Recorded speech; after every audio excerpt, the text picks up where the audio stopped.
ঠিক আছে স্যার। আচ্ছা 5 সেমি, 8 সেমি এবং 11 সেমি বাহুযুক্ত একটি ত্রিভুজ অঙ্কন করে 5 সেমি, 8 সেমি, 11 সেমি বাহুযুক্ত একটি ত্রিভুজ অঙ্কন করে ত্রিভুজটির সমান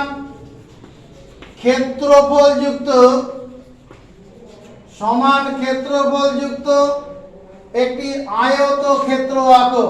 একটি আয়তক্ষেত্র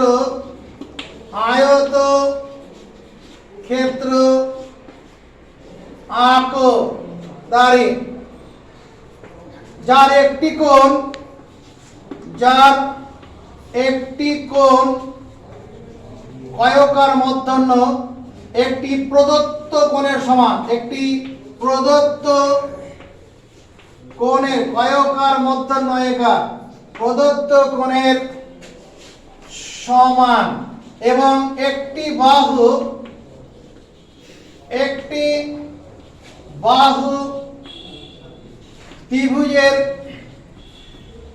ত্রিভুজের একটি বাহুর সমান দাঁড়ি।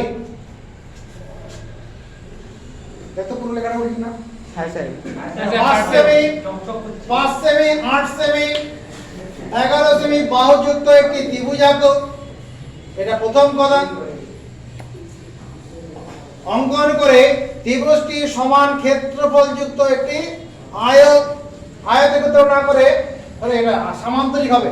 আয়তক্ষেত্র নয়, সামান্তরিক হবে। একটি সামান্তরিক আঁকো।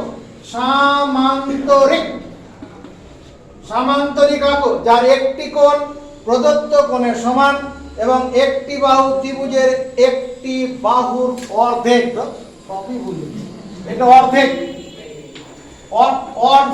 এবার কোশ্চেন ঠিক আছে, কি বললাম? 5 সেমি, 8 সেমি, 11 সেমি বাহুযুক্ত একটি ত্রিভুজ অঙ্কন করে ত্রিভুজটির সমান ক্ষেত্রফলযুক্ত কি করো? একটি সামান্তরিক আঁকো।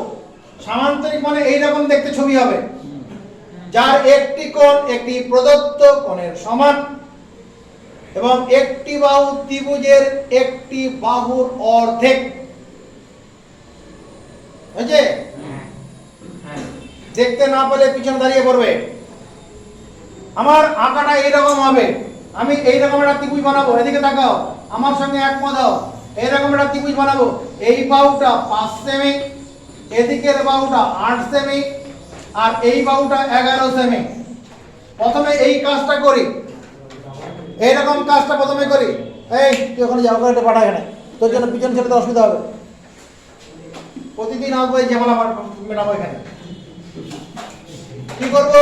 প্রথমে একটা 5 সেমি রেখাংশ আঁকো, তার নিচে একটা 8 সেমি রেখাংশ আঁকো। প্রথমে 5 সেমি, তার নিচে 8 সেমি, এখানে 5 সেমি আর তার নিচে 8 সেমি আর অনেকটা নিচে এসে 11 সেমি রেখাংশ আঁকো। অনেকটা নিচে এসে 11 সেন্টিমিটার, অনেকটা নিচে এসে 11 সেমি কাটো।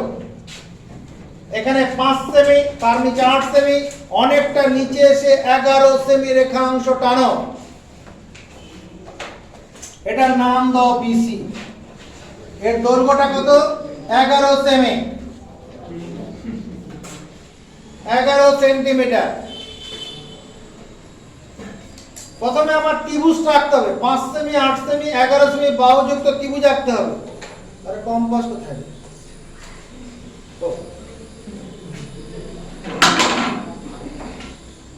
কি করে আঁকবো? এটুকু আঁকা হয়ে গেছে। 5 সেমি রেখাংশের মাপটা নাও, আমার সঙ্গে সঙ্গে নাও। 5 সেমি রেখাংশের মাপ। এই দাদা, এই যে 5 সেমি রেখাংশের মাপটা নিলাম, এই 5 সেমি রেখাংশটা কোথায় আছে? ত্রিভুজের বাঁদিকের বাহু। আরে কোথায় আছে?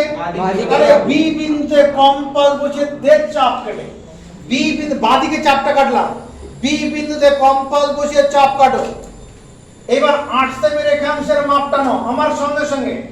8 সেমি রেখাংশের মাপটা নাও। 8 সেমি রেখাংশটা ওই ত্রিভুজের কোন দিকের বাহু? ডান দিকে। তাহলে এখানে সি তে বসিয়ে ডান দিকে চাপ কাটো। সি তে বসিয়ে ডান দিকে চাপ। সি বিন্দুতে বসিয়ে ডান দিকে চাপ কাটো। এরকম কাটো। সি তে বসিয়ে ডান দিকে চাপ।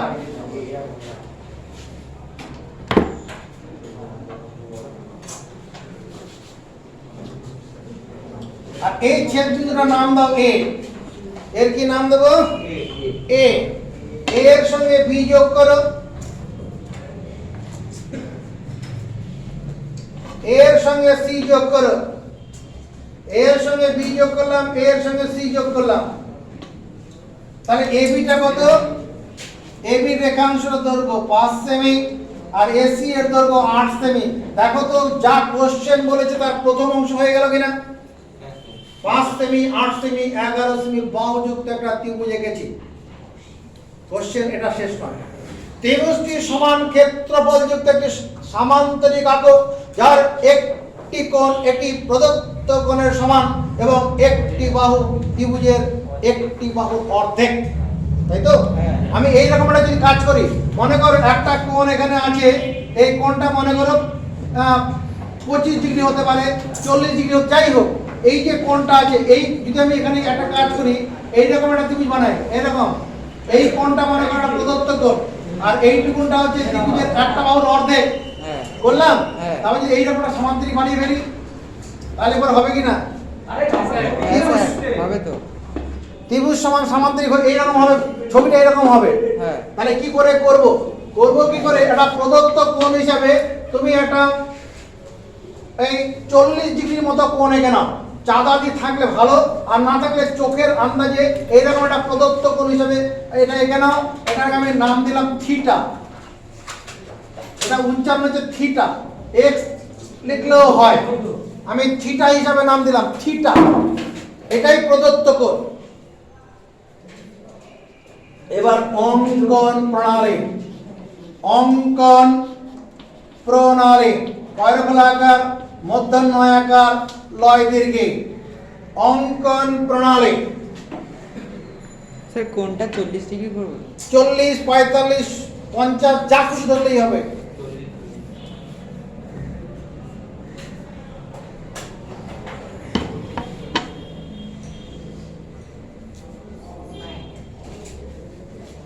পাঁচ সেমি,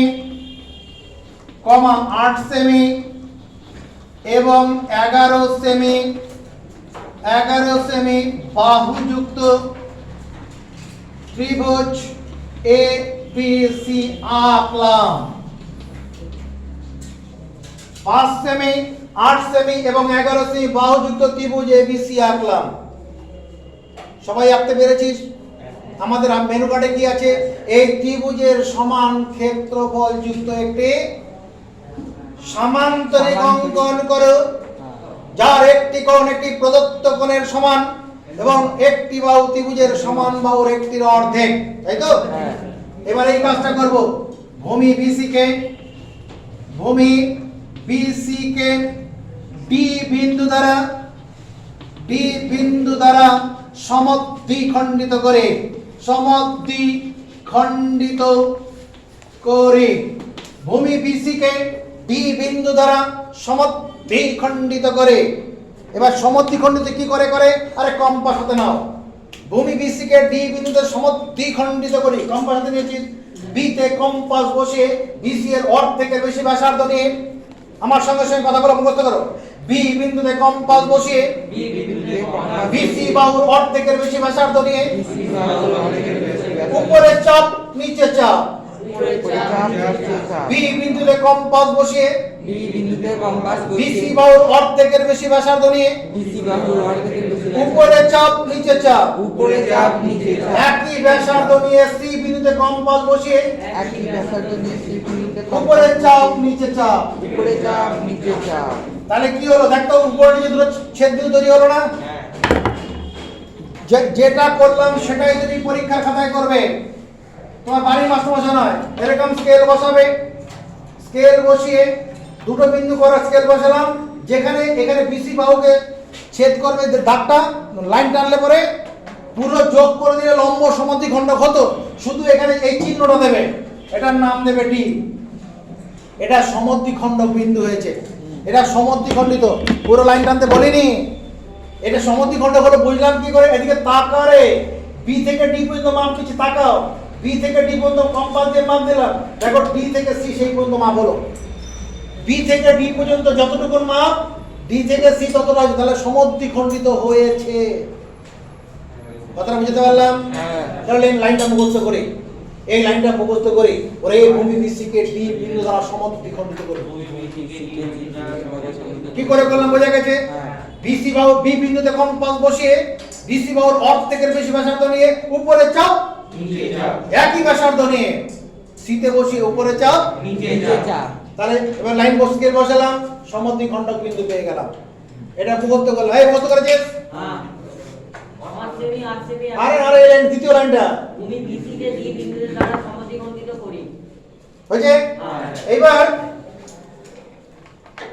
প্রদত্ত যে কোণটা দেওয়া থাকবে, প্রদত্ত মানে যেটা দেওয়া আছে কোশ্চেনে বলা থাকবে, 30 ডিগ্রি হলে 30 ডিগ্রি, 45 হলে 45 হলে 60 বলে 60 প্রদত্ত। এবার বি বিন্দুতে আগে লেখাটা মুখস্থ করো। বি বিন্দুতে প্রদত্ত থিটা কোণটির সমান মানের কোণ, সমান মানের কোণ জিডিসি আঁকি। এই লাইনটা মুখস্থ করো, বুঝতে হবে না, বোঝার গল্প নেই এখন, শুধু মুখস্থ চাই। ডি বিন্দুতে, এটা হলো ডি বিন্দু, ডি বিন্দুতে প্রদত্ত থিটা কোণটির সমান মানের, আরে থিটা কোনো মানে নেই, থিটা মানে এখানে তোর পরীক্ষা কোশ্চেনে বলা থাকবে। আচ্ছা তাহলে এটা তো নির্দিষ্ট ত্রিভুজ করে ফেলেছি, তো যারা কাজ করি এটি প্রদত্ত কোণ না বলে ত্রিভুজ আঁকো যার একটি কোণ, প্রদত্ত কোণের জায়গায় লিখে দেয় 60 ডিগ্রি, যার একটি কোণ 60 ডিগ্রি এবং একটি বাহু, তাহলে আর থিটা ফিটার ব্যাপার নেই। চলো কোশ্চেনটা চেঞ্জ করে নিলাম। যার এখানে যেহেতু ত্রিভুজের বাহুগুলো নির্দিষ্ট করে নিয়েছি, তাহলে প্রদত্ত কোণটাকে ওই নির্দিষ্ট 60 ডিগ্রি করে নিলাম। তাহলে কি করছি, কোশ্চেনটা আবার প্রথম থেকে দেখি।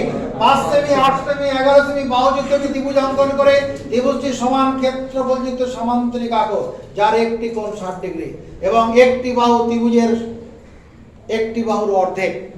তাহলে কি করলাম, প্রথমে 5 সেমি 8 সেমি 11 সেমি বাহুযুক্ত একটি ত্রিভুজ এবিসি আঁকলাম। প্রথম লাইনটা মুখস্থ হয়ে গেছে, বুঝতে পেরে গেছি। ভূমি বিসিকে ডি বিন্দু দ্বারা সমদ্বিখণ্ডিত করি, এটাও বুঝতে পেরে গেছি। এরপরে কি, ডি বিন্দুতে 60 ডিগ্রি কোণটির সমান মানের কোণ জিডিসি আঁকি। এবারে ডি বিন্দুতে 60 ডিগ্রি কোণ আঁকবো। কত ডিগ্রি কোণ? আরে কিভাবে আঁকবো, তাকারে ডি তে কম্পাস বসিয়ে এটা যে কোনো ব্যাসার্ধ নিয়ে বৃত্তচাপ টানো। ডি বিন্দুতে কম্পাস বসিয়ে যে কোনো ব্যাসার্ধ নিয়ে একটি বৃত্তচাপ টানো। ডি বিন্দুতে কম্পাস বসিয়ে যে কোনো ব্যাসার্ধ নিয়ে একটি বৃত্তচাপ টানো। ডি বিন্দুতে কম্পাস বসিয়ে যে কোনো ব্যাসার্ধ নিয়ে একটি বৃত্তচাপ টানো। টানলাম। এইবার যে মাপের, যেহেতু 60 ডিগ্রি কোণ, যে মাপের চাপ কেটে সেই মাপের এরকম ফাঁকটা কেটে নাও। যে মাপের বৃত্তচাপ নিয়ে কেটেছিলাম সেই মাপের এরকম ফাঁকটা কেটে নেবে, অন্য মাপ নয়। যে মাপের ব্যাসার্ধ নিয়ে ডিতে বসে চাপ কেটেছিলাম এই মাপের এখান থেকে এই ফাঁকটা কেটে নাও।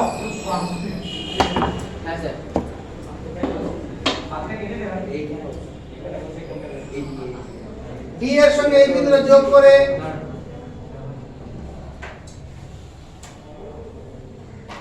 এটা কি, এটা কত ডিগ্রি কোণ? 60। আর এই জায়গাটা হচ্ছে জি। দুর্গাপূজার সময় দুর্গা ঠাকুর দেখতে যাস, শিব ঠাকুর কোথা থাকে? মাথায়। কার মাথার উপরে? দুর্গা ঠাকুর। এখানে এ বিন্দুটা দুর্গার কাজ করবে আর জি হচ্ছে শিবের কাজ করবে। এ বিন্দুটা দুর্গার কাজ করবে আর জিটা শিবের উপরের দিকে থাকবে, এ এর উপরের দিকে জি থাকবে। তাহলে এই লেখাটা মুখস্থ করে ফেলো।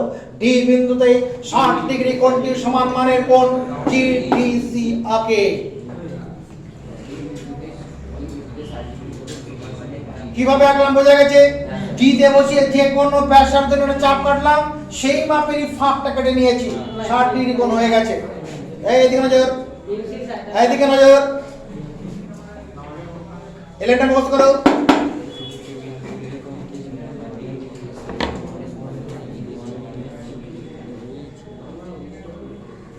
এই লাইনটা মুখস্থ করেছিস?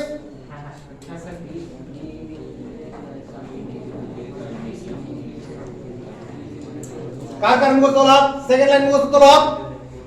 বল, ওইদিকে দেখে ডি বিন্দুতে 7 ডিগ্রি জিডি সমান করে দেখে মুখস্থ করো, দেখে মুখস্থ কর। ডি বিন্দুতে 7 পেছনে মুখস্থ আছে, বলো ওইদিকে দেওয়ালে দেখে দেখে মুখস্থ কর। এবার এই কথাটা মুখস্থ করব। শীর্ষবিন্দু এ দিয়ে, শীর্ষবিন্দু এ দিয়ে ভূমি বিসি এর সমান্তরাল, ভূমি বিসি এর সমান্তরাল এম এন সরল রেখা টানে, সমান্তরাল সরল রেখা টানে। কি বললাম? শীর্ষবিন্দু এ দিয়ে, এটা শীর্ষবিন্দু এ, এই শীর্ষবিন্দু এ দিয়ে ভূমি বিসি এর সমান্তরাল সরলরেখা এম এন টানে। শীর্ষবিন্দু বি এ দিয়ে, আরে চালাও মুখস্থ, শীর্ষবিন্দু এ দিয়ে ভূমি বিসি এর সমান্তরাল সরলরেখা, এদিকে সরে যাবে, এতে অসুবিধা হচ্ছে। শীর্ষবিন্দু এ দিয়ে ভূমি বিসি এর সমান্তরাল সরলরেখা এম এন টানে। এবার দেখো, আজকের ভিডিওতে করা আছে কোন সরলরেখাংশের বহিস্থ কোন বিন্দু দিয়ে তিন ভাবে সমান্তরাল সরলরেখা টানা যায়। কোন সরলরেখাংশের বহিস্থ কোন বিন্দু দিয়ে তিনটি উপায়ে সমান্তরাল সরলরেখা টানা যায়। সেই ভিডিওগুলো দেখে বাড়িতে করে নেবে, আজকের ভিডিওতেই আছে। তাহলে এই এখানে যে এই বিসি বাহুর জন্য এই বিন্দুটা বহিস্থ বিন্দু, এই বহিস্থ বিন্দুতে সমান্তরাল সরলরেখা কি করে টানবো? তাকাও, আমার সঙ্গে সঙ্গে কম্পাস বসাও। এ বি বিন্দুতে কম্পাস বসিয়ে একটা বৃত্ত চাপ টানো। বি বিন্দুতে কম্পাস বসিয়ে একটা যে কোনো ব্যাসার্ধ নিয়ে বৃত্ত চাপ টানো। বি বিন্দুতে কম্পাস বসিয়ে যে কোনো ব্যাসার্ধ নিয়ে বৃত্ত চাপ টানো। সেই মাপটা নিয়ে এতে বসিয়ে উল্টো দিক থেকে চাপ টানো। এই মাপটা নিয়ে এতে বসিয়ে উল্টো দিক থেকে চাপ টানো। উল্টো দিক থেকে, কেন উল্টো দিক থেকে পরে বলবো কারণটা। উল্টো দিক থেকে চাপ টানো। প্রথমে বি বিন্দুতে কম্পাস বসিয়ে একটা চাপ টেনেছি, সেই মাপটা নিয়ে এতে বসিয়ে উল্টো দিক থেকে চাপ টেনেছি, হলো? এবারে ফাঁকটার মাপ নাও, এই ফাঁকটার মাপ নাও। এই যে বি কোণের উপরে যে চাপ কোণটা, এই ফাঁকটার মাপ দিলাম। নিয়মটা এ বিন্দু এবার এখানে বসিয়ে টাকা, এই যে এখানে বসিয়ে, এই যে এখানে বসি, কোথায় বসালাম দেখে নাও, এখানে বসিয়েছি, বসিয়েছি। এবার একটা জিনিস লক্ষ্য রাখো, আমি কি করছি, তুমি শুধু এইটুকু দিকে লক্ষ্য রাখো। দেখো তো কি করলাম, এই যে কোণটা আছে এই কোণটা সমান, এখানে একটা একান্তর কোণ করলাম না, এরকম একটা জেড আকৃতির কোণ তৈরি করলাম না, সমান মাপের একান্তর কোণ এঁকেছি। আসলে কি করেছি? সমান মাপের একান্তর কোণ। শীর্ষবিন্দু দিয়ে ভূমি বিসি এর সমান্তরাল সরলরেখা এম এন টানি। তাহলে সমান্তরাল তো হয়নি এখনো, কি করে করব? এই যে টাকা, এটাকে উপর দিকে এরকম বাড়িয়ে দিচ্ছি। ডিসি মাপ নিতে নিতে হবে। তুই জানা ক্লাস কর না। এটা এম, এটা এন, এখানে তো মিশে যাচ্ছে লেখাগুলো। স্যার মুছে দিন, আমার লেখা হয়ে গেছে। দাঁড়া দাঁড়া দাঁড়া, স্যার আমাদের ভুল বি বিন্দুতে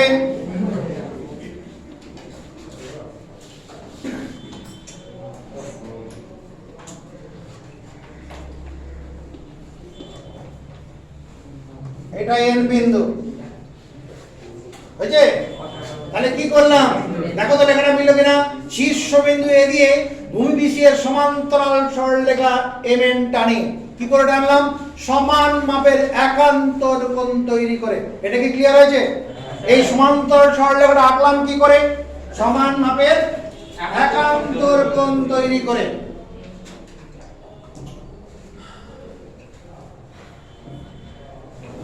আবার বুঝাতে হবে? আচ্ছা, এবার লিখি ধরি এমএন কমা ডিজি কে ই বিন্দুতে ছেদ করেছে।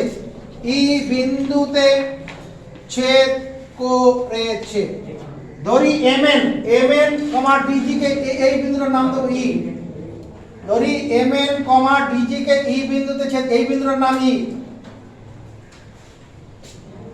ধরি এমএন কমা ডিজি কে ই বিন্দুতে ছেদ করেছে।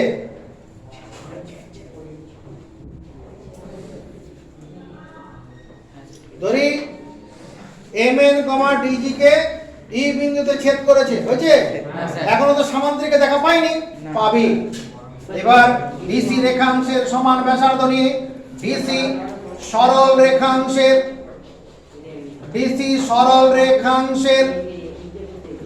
সমান ব্যাসার্ধ নিয়ে ডিসি সরল রেখাংশের সমান ব্যাসার্ধ নিয়ে ই এন থেকে ই এফ অংশ কেটে লয়।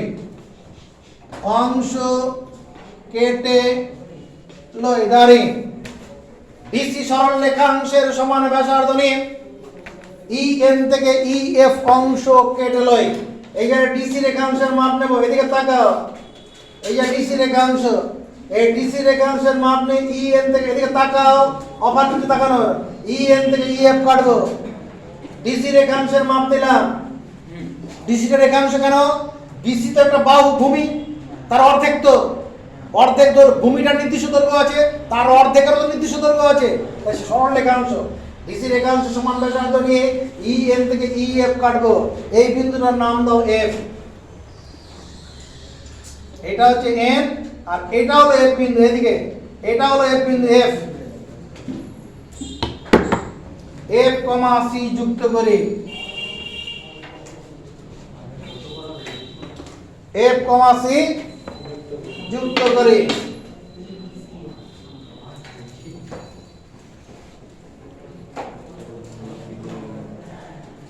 এফ কমা সি যুক্ত করে। দেখতো এই ছবিটা কেমন দেখতে মনে হলো? এটা সমান্তরিক, যার একটি কোণ কত? যার একটি বাহু কত? আরে ভূমির অর্ধেক, ত্রিভুজের একটি বাহুর অর্ধেক। তুই তো বাঁকা শুনতে পাকবেই। কোথায় রেখেছে? কি রেখেছে? আরে এফ সি যুক্ত করলে এটা লম্বা যাবে, বেঁকে গেল এই জন্য বলছি। এটা তো সমান্তরিক আঁকা। আর তোর বাড়িতে শিখেছি ওটা আয়তার ক্ষেত্রে আঁকা। দুটো এক নাকি? মা আর বাপ এক নাকি? আরে দাদা আমার ডিস্টার্ব হয়ে গেল। দুটো আলাদা জিনিস। হয়ে গেছে? তাহলে উত্তর লেখো। আঁকলাম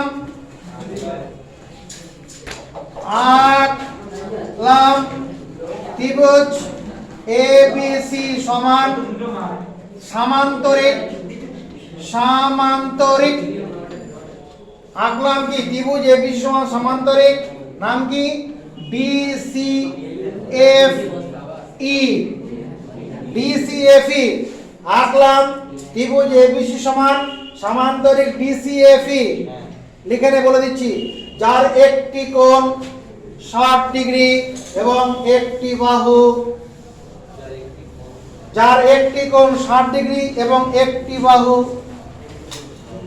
ভূমির অর্ধেক।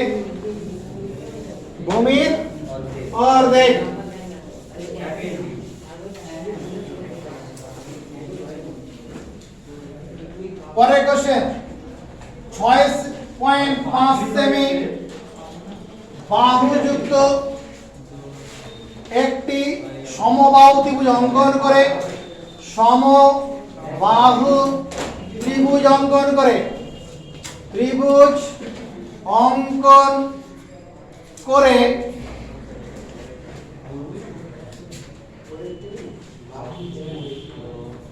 6.5 সেমি বাহুযুক্ত একটি সমবাহু ত্রিভুজ অঙ্কন করে ত্রিভুজটির সমান ক্ষেত্রফল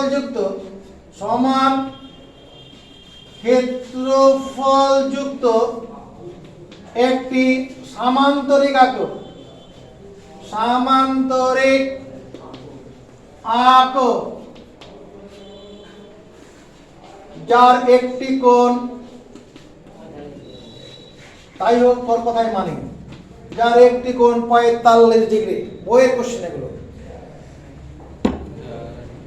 বুঝছে? চলো এটা 6.5 সেমি রেখাংশ, সময় হাতে নেই। 6.5 একবারে 6.5, এটা খাতার ভিতর দিকে চলে যাও। এটার নাম দাও বিসি, দৈর্ঘ্য 6.5 সেন্টিমিটার। হয়ে গেছে। এবার এই কম্পাস দিয়ে 6.5 সেমি রেখাংশের মাপ নাও। এই নিয়ে নে 6.5 নিলাম। 6.5 এই মাপটা নিয়ে বি তে বসে উপরে চাপ কাটো, একই মাপ নিয়ে সি তে বসে উপরে চাপ কাটো। 6.5 এর মাপ নিয়ে এই বিসি মাপ দিলাম 6.5, এই মাপটা নিয়ে বি তে বসে উপরে চাপ কাটলাম, সেই মাপটা নিয়ে সি তে বসে উপরে চাপ কাটলাম। স্কেল ছড়িয়ে কম্পাস যোগ করো সমবাহু ত্রিভুজ হয়ে যাবে। এই ছেদবিন্দুর নাম দাও এ।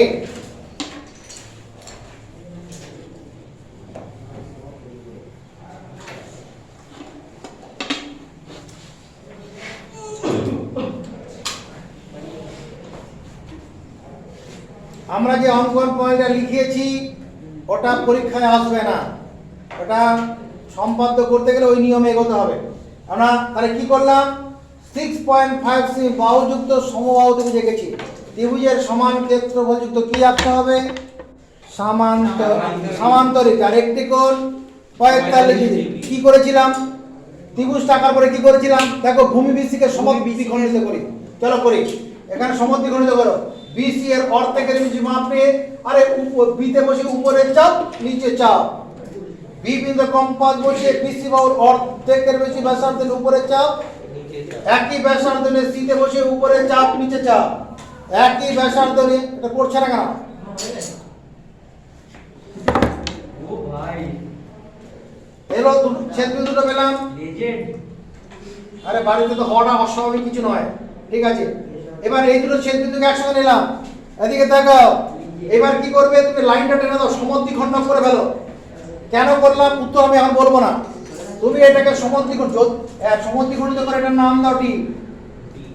এই বিন্দুটার নাম দাও ডি। সামান্তরিক আঁকতে গেলে সমদ্বিখণ্ডক আঁকা দরকার নেই, এখানে আমি সমদ্বিখণ্ডক এঁকে ফেললাম। কেন আঁকলাম কারণটা বললাম না, তাই তো? ঠিক আছে, দেখি উত্তর পরে তোরা পাস কিনা। এবার আমরা কম্পাস হাতে নেই, আমাকে যে ত্রিভুজের সমান সামান্তরিক আঁকতে হবে তার একটি কোণ কত? আরে এই কোণটা কত? এই কোণটা কত? বলো 90 ডিগ্রি। এটা লম্ব সমদ্বিখণ্ডক হয়েছে। এই কোণটা কত?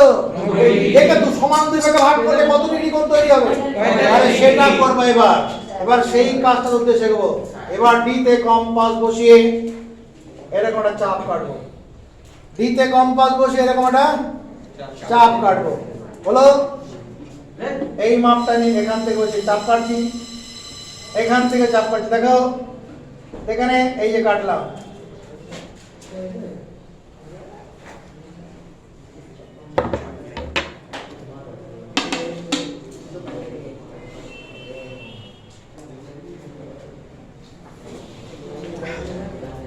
এই কোণটা 45 ডিগ্রি হয়ে গেল।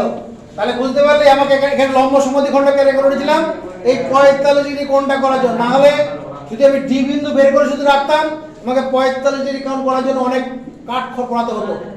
প্রথমে 90 ডিগ্রি কোণ আঁকতে হতো, তারপরে তাকে সমদ্বিখণ্ডিত করতে হতো। এটা আমার একবারে হয়ে গেছে। এইখানে এর নাম দাও জি, এর মাথাটার নাম দাও জি। এরপরে কি নিয়ম লিখেছি? এরপরে শীর্ষবিন্দু দিয়ে আরে ভূমির সমান্তরাল সরলরেখা এমএন টেনেছি, তাই না? এরপর লেখা তাই করেছি না? আর সমান্তরাল সরলরেখা কি করে টানে? বলো সমান মাপের একান্তর কোণ তৈরি করে। সমান্তরাল সরলরেখা কি করে টানে? চলো বিতে কম্পাস বসে একটা বৃত্তচাপ টানে। বলো সেই মাপের নিয়ে এতে বসে উল্টো দিক থেকে কাটি। যেহেতু সমবাহু ত্রিভুজ, এই কোণটা যে বৃত্তচাপ দেবো সেটাই ফাঁক হবে। 60 ডিগ্রি কোণ তো, যে মাপে চাপ কাটবে এই ফাঁকটাও সেটাই হবে, মাপটা ছোট বড় হবে না। এখানে বসে কাটো, আচ্ছা ফাঁকটার মাপ একই থাকবে। যে মাপটা এখানে নেবো এটা এখান থেকে কাটবো, একই মাপ হবে। 60 ডিগ্রি কোণ তো, এবার এখানে যোগ করে দাও। চলো যাই, আরে চলো এগিয়ে যাই, চলো এগিয়ে যাই। এটার নাম দিলাম এন, আর এখানে এন। এরপরে কি লিখেছিলাম, ধরি এম এন কমা ডিজি কে ই বিন্দুতে ছেদ করেছে। ধরি এম এন কমা ডিজি কে এম এন ডিজি কে ই বিন্দুতে ছেদ করেছে।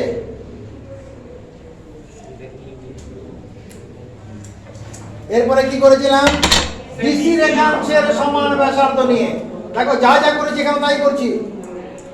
ডিসি রেখাংশের সমান ব্যাসার্ধ নিয়ে ই এন থেকে ই এফ কাটি।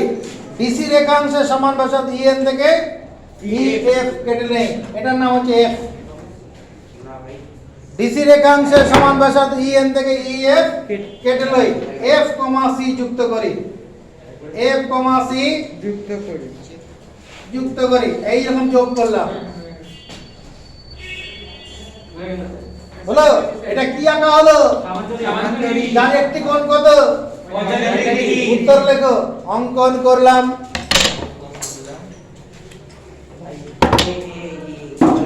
অঙ্কন করলাম, অঙ্কন করলাম 6.5 সেমি, 6.5 সেমি বাহুযুক্ত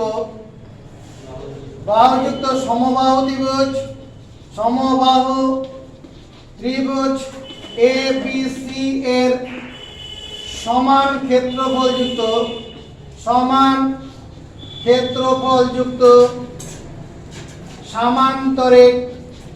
সামান্তরিক DCFE যার একটি কোণ কত? 45 ডিগ্রি। কম্পাস কেউ দিয়ে আসবি না, এই কম্পাস আমার আবার টিফিনে পরে ক্লাস আছে এই করে, যদি রুটিন চেঞ্জ না করে থাকে। সম্পাদন করে এগুলো